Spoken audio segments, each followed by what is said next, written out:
नमस्कार दोस्तों, YouTube वास्तु ज्ञान चैनल पर आपका हार्दिक स्वागत है। आज हम आपको बताने वाले हैं कि ब्रह्मा जी के यूं तो कई मंदिर है, लेकिन एकमात्र प्रसिद्ध मंदिर राजस्थान के पुष्कर में है।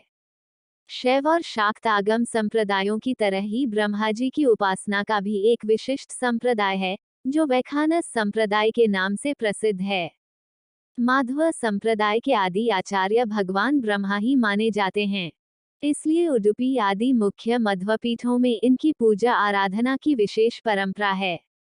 देवताओं तथा असुरों की तपस्या में प्रायः सबसे अधिक आराधना इन्हीं की होती है, लेकिन प्रचलित समाज में इनकी पूजा कोई नहीं करता और न ही इनके नाम का कोई व्रत या त्योहार है। आखिर ऐसा क्यों है? इसके कई कारण बताए जाते हैं।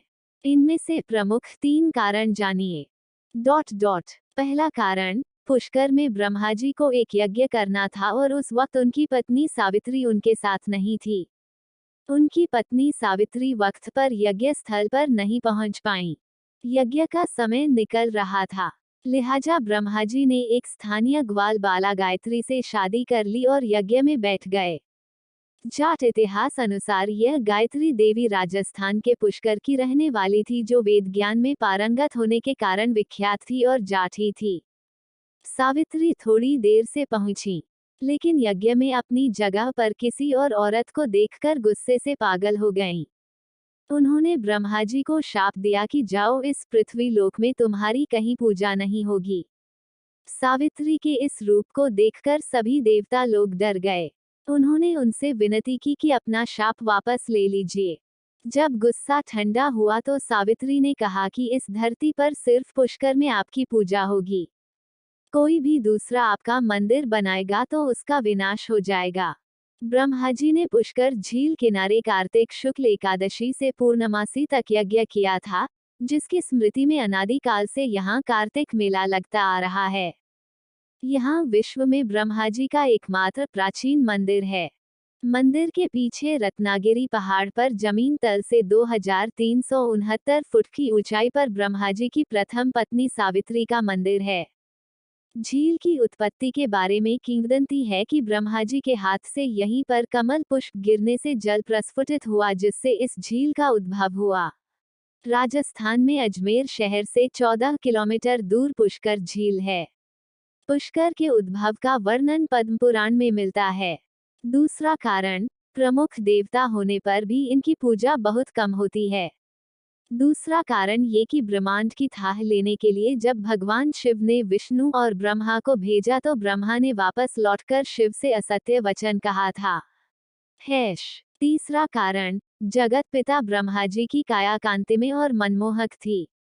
उनके मनमोहक रूप को देखकर स्वर्ग अप्सरा मोहिनी नाम कामासक्त हो गई और वह समाधि में लीन ब्रह्मा जी के समीप ही आसन लगाकर बैठ गई।